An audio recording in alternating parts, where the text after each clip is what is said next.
मय्यासक्त मनाः। जो नाम जप है, मंत्र जप है, जब इसको हम निरंतर करते हैं तो हमारी आसक्ति होने लगती प्रभु में। इसमें ये वर्णन किया गया, कोई भी नाम या कोई भी मंत्र सिद्ध तभी होगा जब वो गुरु से प्राप्त हुआ है, गुरुमुख से। मंत्रानुष्ठान या नामानुष्ठान सबसे पहला गुरु उपदेश के द्वारा होता है। सद्गुरु मिले बिना और उनके श्रीमुख से निकले बिना जो हम नाम जप करते हैं, ना प्रसीदति वै विद्या बिना सद उपदेशतः। बिना सदगुरु के उपदेश के कोई भी विद्या या कोई भी नाम सफल नहीं होता, सिद्ध नहीं होता। श्रुति भी आज्ञा करती है, तद विज्ञानार्थम सा गुरुमेवाभिगच्छेत समित पाणि श्रोत्रियम ब्रह्मनिष्ठम। श्रोत्री ब्रह्मनिष्ठ गुरु के पास कुछ समिधा लेकर जाए, उनकी शरण में हो और उनके श्रीमुख से उपदेश सुने। जो नाम मंत्र का उपदेश करें उसका अनुष्ठान करें।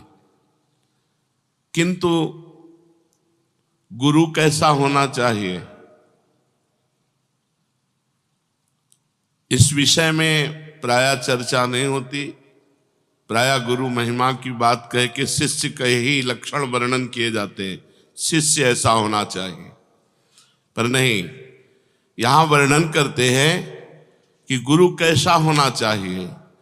बोले सिद्धम सत संप्रदाय स्थिरधीय मनघम श्रोत्रियम ब्रह्मनिष्ठम सत्वस्थम सत्यवाचम समय नियतया साधुवृत्तया समेतम दंभासूयादि मुक्तम जित विषय गणम दीर्घबंधुम दयालुम स्खालिते शासितारम समरहित परम देशिकम भूष्णुरीप से।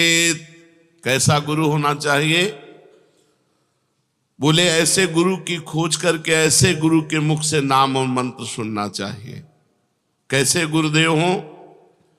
जो सिद्धम सत संप्रदाय, किसी सिद्ध संप्रदाय से दीक्षित हो गुरुदेव, सिद्ध परंपरा में हो, आचार्य परंपरा में हो।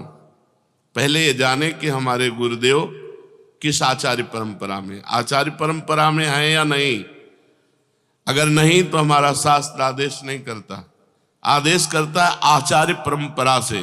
सिद्धम सत संप्रदाय स्थिरधीय मनघम। जो निष्पाप महापुरुष किसी सिद्ध संप्रदाय से दीक्षित हो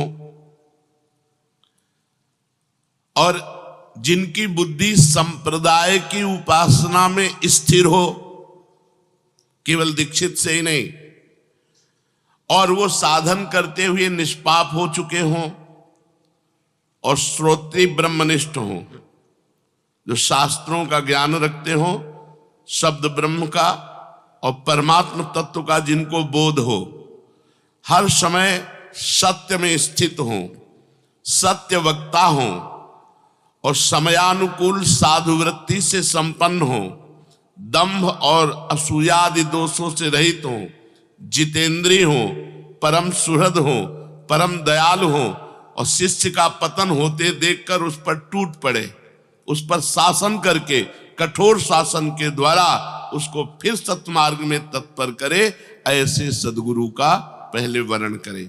मय्यासक्त मना होने के पहले हमें जो मंत्र जप करना है, नाम जप करना है, वो सदगुरु से प्राप्त करना है। ऐसे सदगुरुदेव का संबंध हो जाए तो शिष्य की साधना आबाद हो जाती है, निर्विघ्न हो जाती है।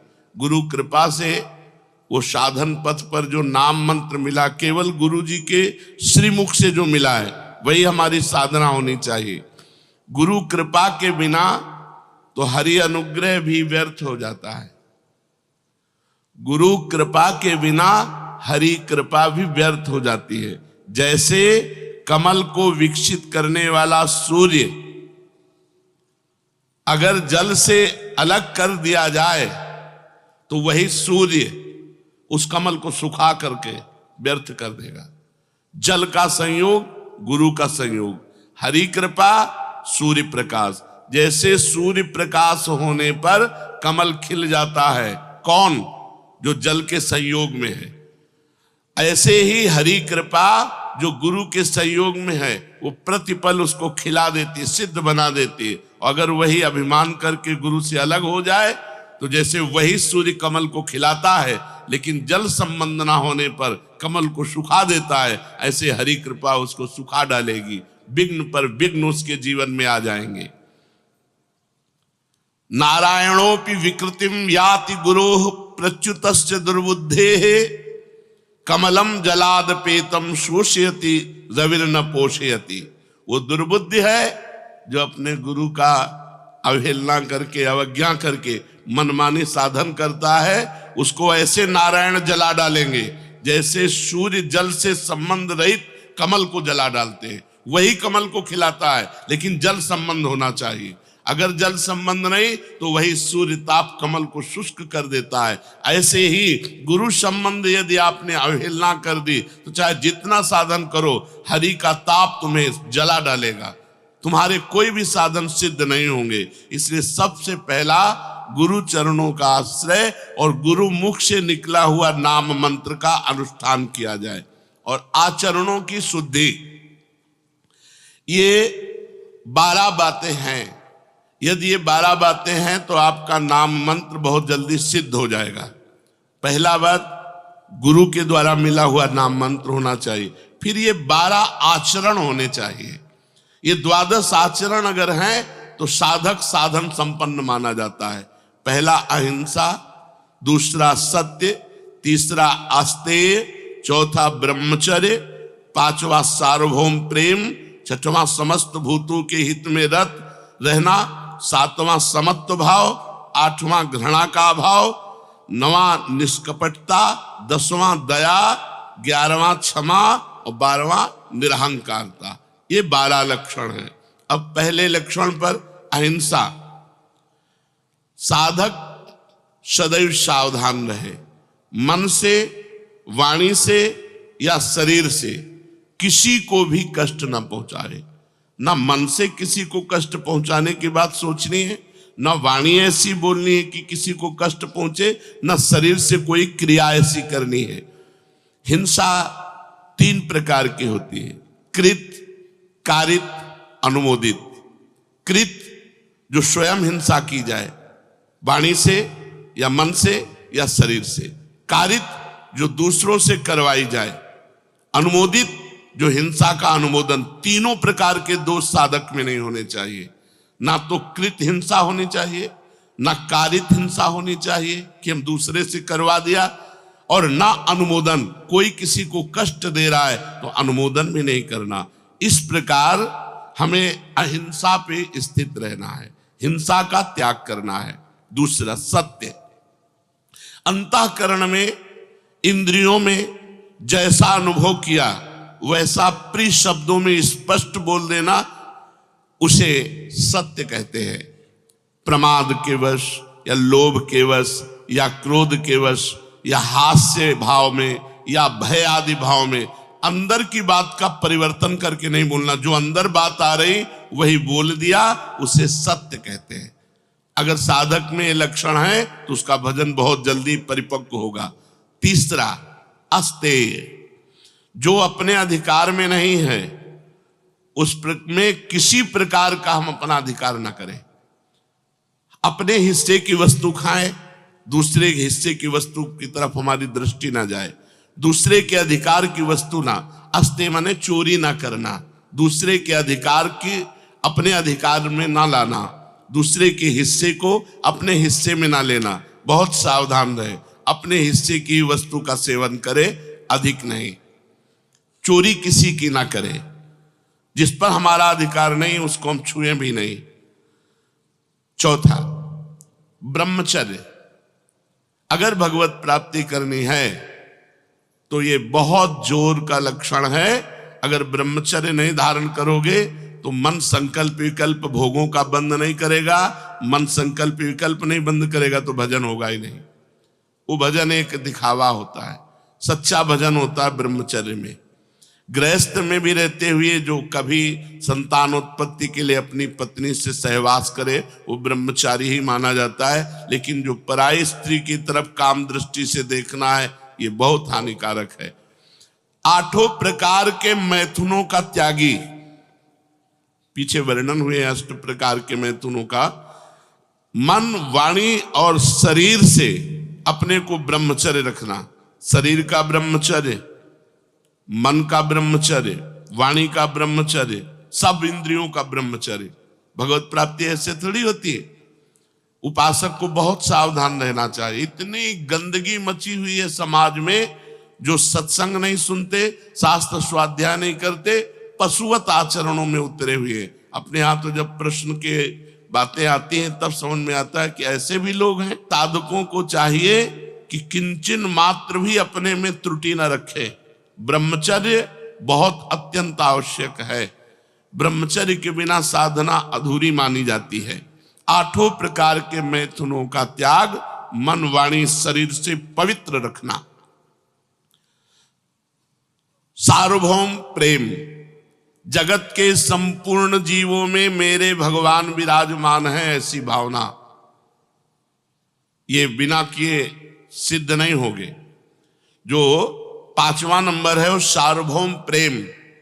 जो भी सामने आया हंस बोले बहुमान दे, बहुत प्यार भरी बात बोले ना बोले उसमें मेरे भगवान है, ऐसा हमारा प्रेम भाव।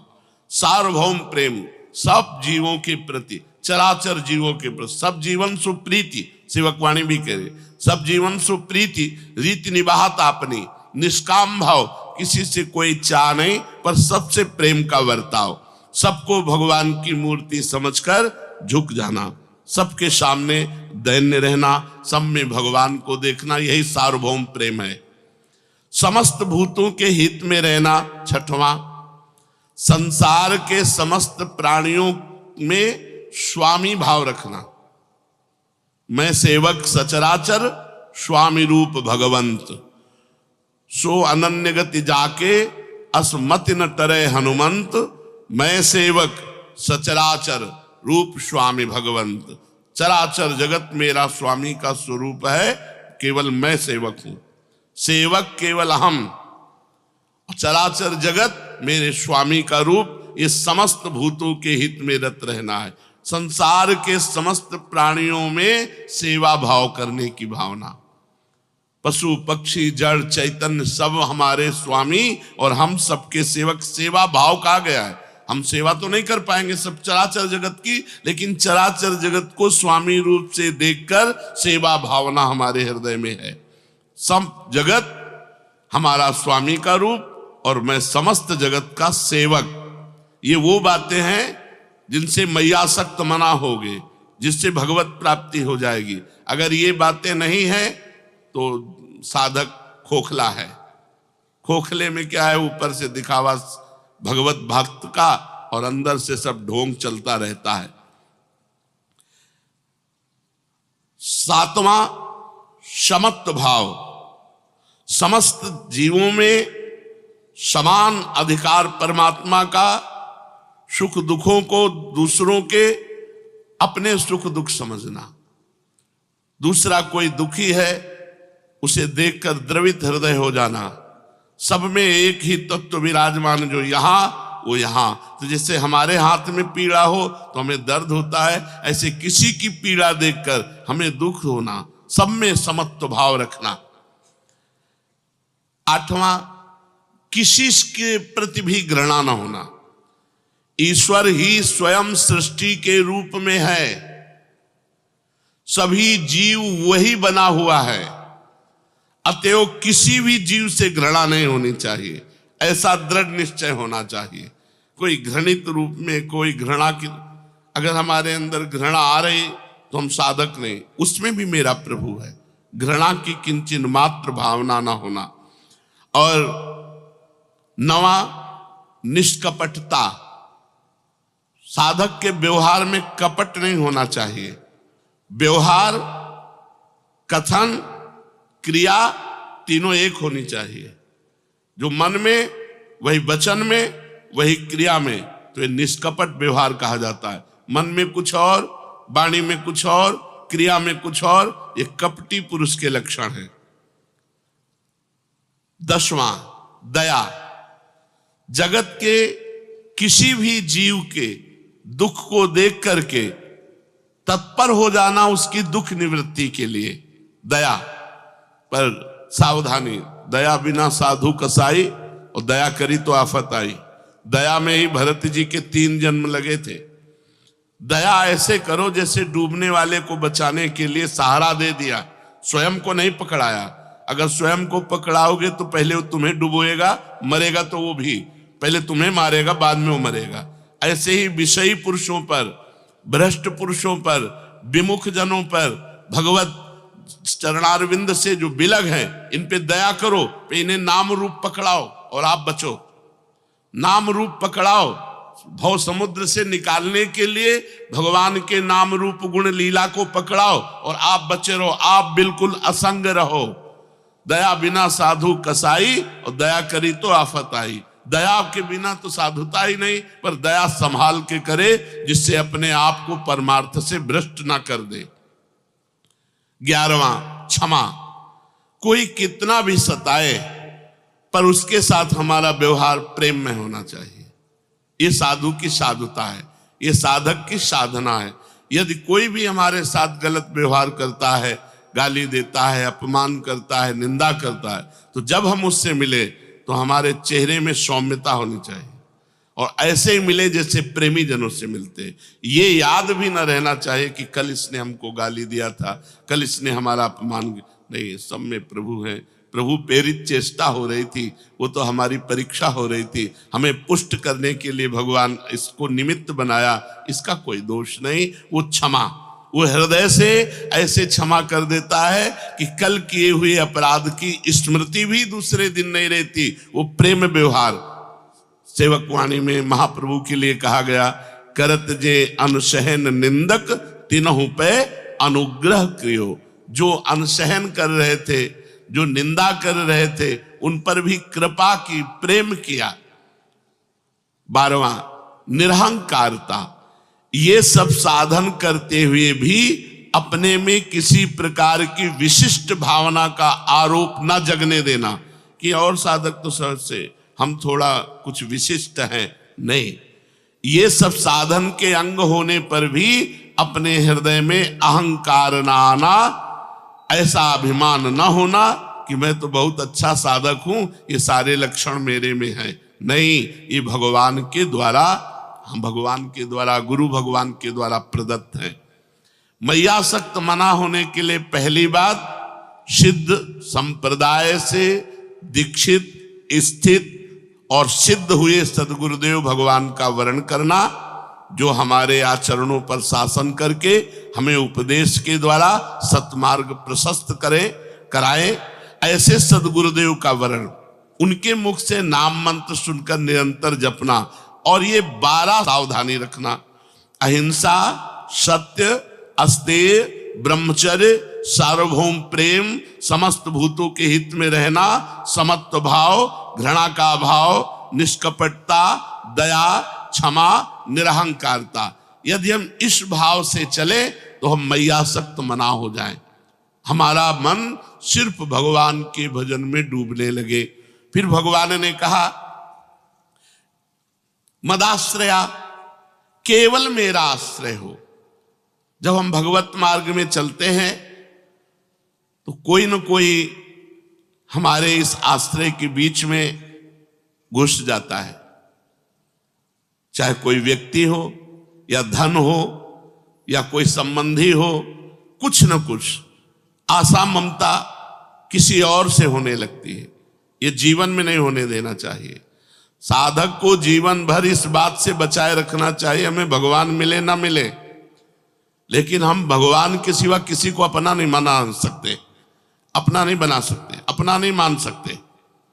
हमारा आश्रय पक्का, भरोसा दृढ़, तभी मदाश्रया माना जाएगा। और ये बहुत जोर की बात है, मैयासक्त मना से भी जोर की बात है मदाश्रया।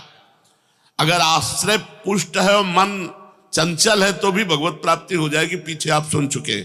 मदाश्रया, मेरी ही आशा, मेरा ही भरोसा, मेरा ही सहारा, मेरा ही विश्वास, सर्वथा मेरे जो आश्रित है उसे मदाश्रया कहते हैं।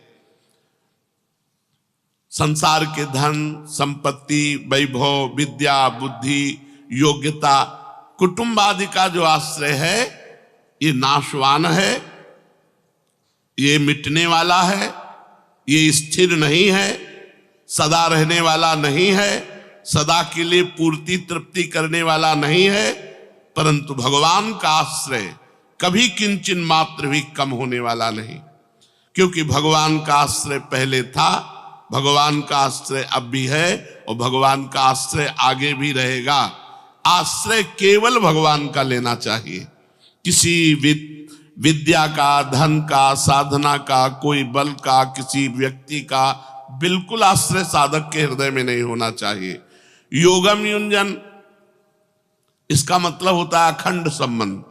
मैयासक्त मना, मन मेरे में आसक्त हो, और मदाश्रया, मेरे ही आश्रित हो। अब योगम युंजन माने अखंड संबंध, तो हमारा भगवान से अखंड संबंध था, है, रहेगा, क्योंकि ईश्वर अंश जीव अविनाशी, ईश्वर का अंश है जीव। ममई वांसो जीव लोके जीव भूता सनातना, हम भगवान के अंश हैं तो हमारा सीधा संबंध है। हमारे अंशी भगवान हैं, भगवान थे, भगवान रहेंगे। ये बीच में जितने संबंध माने हुए हैं इनका त्याग करना पड़ेगा।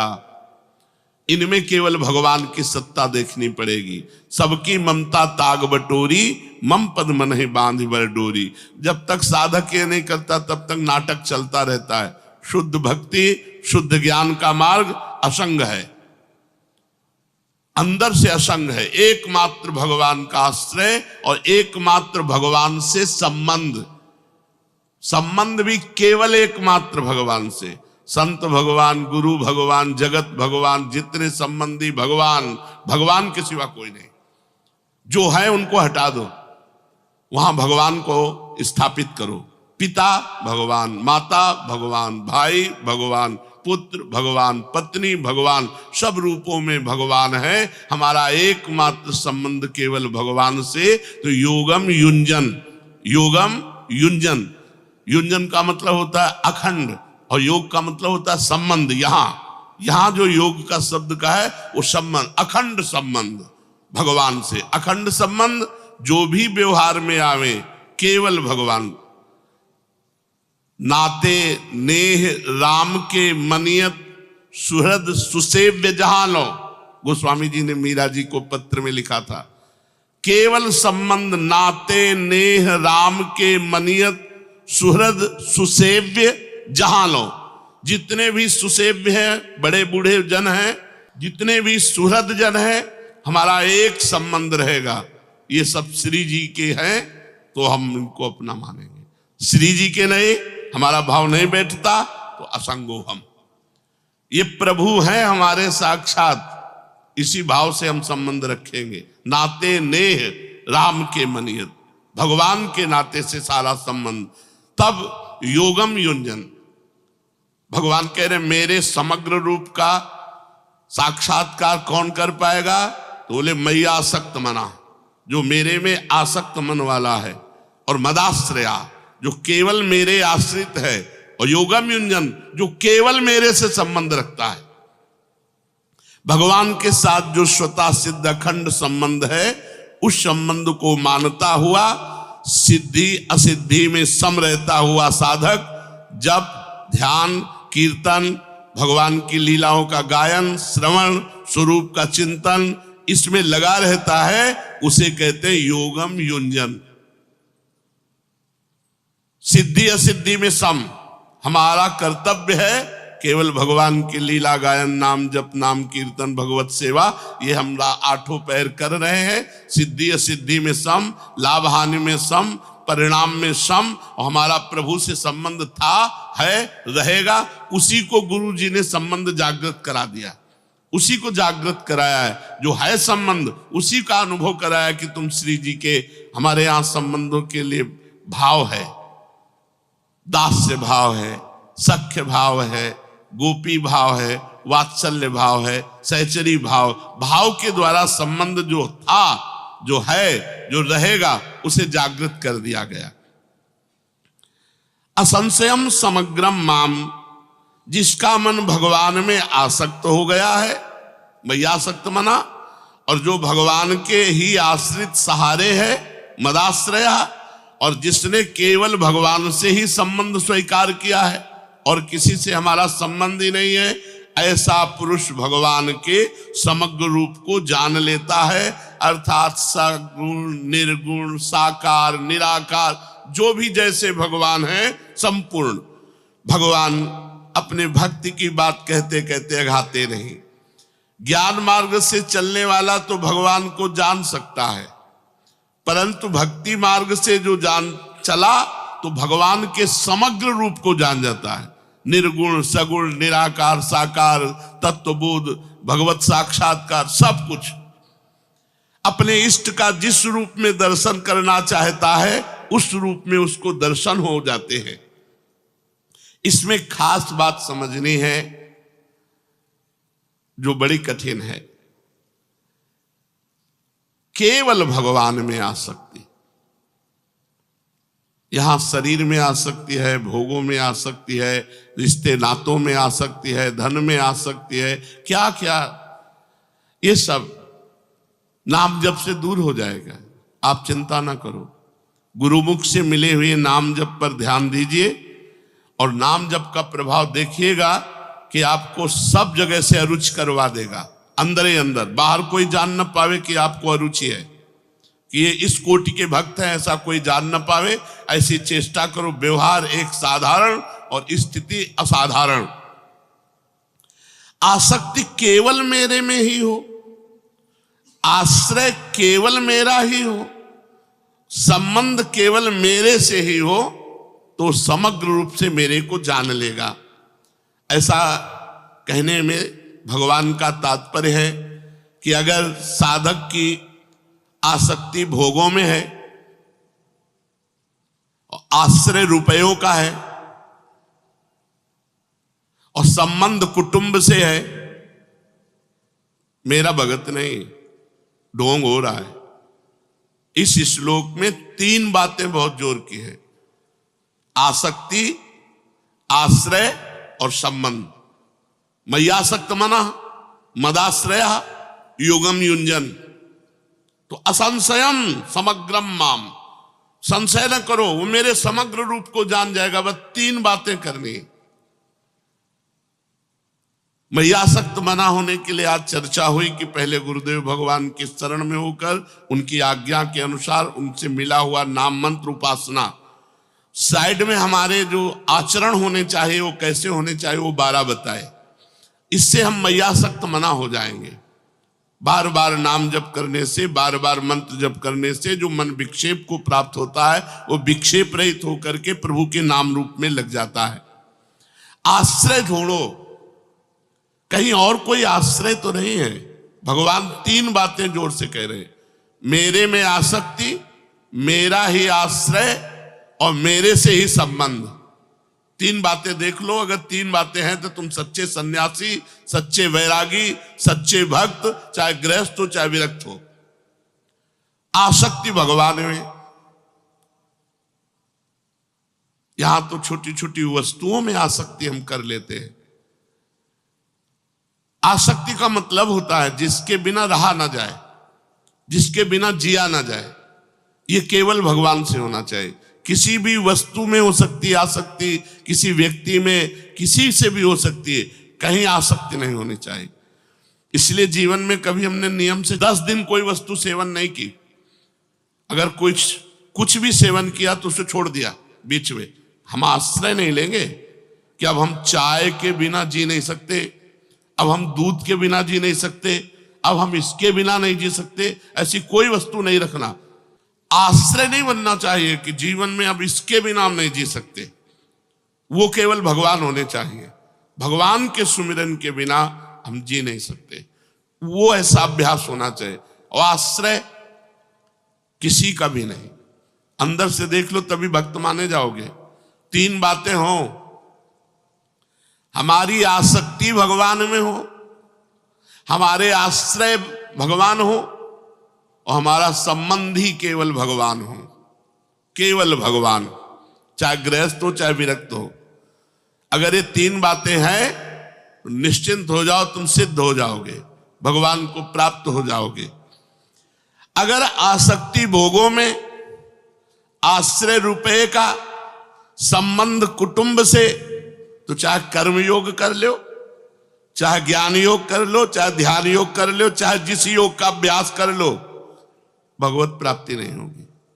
भगवान को नहीं प्राप्त कर पाओगे, भगवान को नहीं जान पाओगे। ये सबके लिए है, जितने योग हैं सब योगों के लिए ये तीन बातें हैं। अगर ये तीन बातें नहीं तो पाखंड है, दंभ है, नाटक है, वो भगवत प्राप्ति नहीं कर सकता। क्या? आसक्ति भगवान में, आश्रय भगवान का, और संबंध भी केवल भगवान से।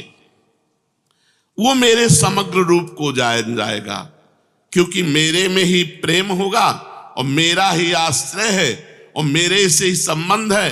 अब उसका काम बन गया। गुरु कृपा से नाम मंत्र के द्वारा आसक्ति प्रभु में करनी है, और गुरु कृपा से केवल भगवान का भरोसा रखना है, केवल भगवान का आश्रय रखना है, वो अंदर से केवल संबंध भगवान से रखना है। फिर देखो भजन करो या ना करो, अपने आप भजन होगा। क्योंकि आसक्ति, आश्रय, संबंध, इन्हीं में मन जाता है हमारा जगत में।